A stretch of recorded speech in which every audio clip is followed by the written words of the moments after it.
ഇപ്പോൾ ഒരു വാർത്ത വരുന്നുണ്ട്. ആ വാർത്ത ഞാൻ അറിയിക്കുകയാണ്. DCC പ്രസിഡന്റ് പാലോട് രവിയുടെ രാജി KPCC സ്വീകരിച്ചിരിക്കുന്നു. തിരുവനന്തപുരം DCC പ്രസിഡന്റ് പാലോട് രവി സമർപ്പിച്ച രാജി സ്വീകരിച്ചതായി KPCC president Sunny Joseph MLA അറിയിച്ചു. സംഘടനാ വിരുദ്ധ പ്രവർത്തനം നടത്തിയെന്ന് പ്രഥമ ദൃഷ്ടിയാൽ ബോധ്യപ്പെട്ടതിനാൽ Vamanapuram block general secretary A. ജലീലിനെ കോൺഗ്രസ് പാർട്ടിയുടെ പ്രാഥമിക അംഗത്വത്തിൽ നിന്ന് പുറത്താക്കിയതായും സണ്ണി ജോസഫ് അറിയിച്ചിട്ടുണ്ട്. പാലോട് രവി രാജിവെച്ചു, അതാണ് വാർത്ത.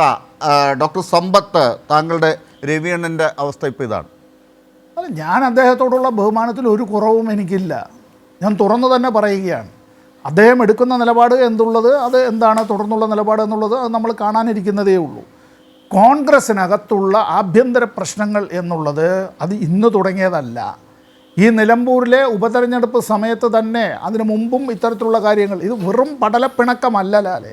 ഒരു പാർട്ടി ആ പാർട്ടിയുടേതായ ഒരു സമ്മേളനം നടത്താൻ കഴിയാത്ത സ്ഥിതിയിലേക്ക് ഒരു സമ്മേളനം ചേരുന്നു എന്ന് കേട്ടാൽ അപ്പോൾ തന്നെ അസഭ്യവർഷങ്ങളുമായി പല ആളുകളും അവിടെ കൂടുകയും പിന്നെ അതൊരു ക്രമസമാധാന പ്രശ്നമാവുകയും ഇത് ഒരു അക്രമങ്ങളിലേക്ക് പോവുകയും ചെയ്യുന്ന ഒരു നിലയിലേക്ക്. അതുകൊണ്ടല്ലേ KPCC പ്രസിഡന്റുമാർ എത്ര പേരായില്ല അല്ലേ? യെസ്, പിണറായി വിജയനെ ചവിട്ടി പുറത്താക്കുമെന്ന് പറഞ്ഞുകൊണ്ട് എത്ര പ്രസിഡന്റുമാരാണ് ഇരുന്നത്? ഒന്ന് എണ്ണി നോക്കിയേ. ഇപ്പോൾ ശ്രീകുമാറിന് തന്നെ ഓർമ്മയുണ്ടോ കഴിഞ്ഞ 9 കൊല്ലക്കാലത്തിനിടയിൽ KPCCക്ക് എത്ര പ്രസിഡന്റുമാരായെന്ന്?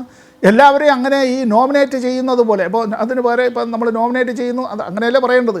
അവരെ നിയമിക്കുകയാണല്ലോ, തിരഞ്ഞെടുക്കുകയല്ലല്ലോ. അവിടെ ഈ ഹൈക്കമാൻഡ് തീരുമാനിക്കുന്നു. ഇവിടെ ഈ പറഞ്ഞത് അങ്ങനെ ഉള്ള ആളുകൾ ഇവിടെ വന്ന് ചുമതലയെടുക്കുന്നു. ഇവിടെ ഇന്ന് കാണുന്ന ആളിനെ നാളെ കാണുന്നില്ല. എന്തിനാണ് അദ്ദേഹത്തെ ഇങ്ങനെ പുറത്താക്കിയതെന്ന് ഒരു പ്രസിഡന്റ് തന്നെ ചോദിക്കുന്നു. അപ്പോൾ അദ്ദേഹം വന്നതും അതിനു മുമ്പ് എന്നെ പുറത്താക്കിയത് എന്തിനെന്ന് പഴയൊരു പ്രസിഡന്റ് ചോദിക്കുന്നു. അതിനു മുമ്പും ഇത് തന്നെയാണ് സംഭവിച്ചുകൊണ്ടേയിരുന്നത്.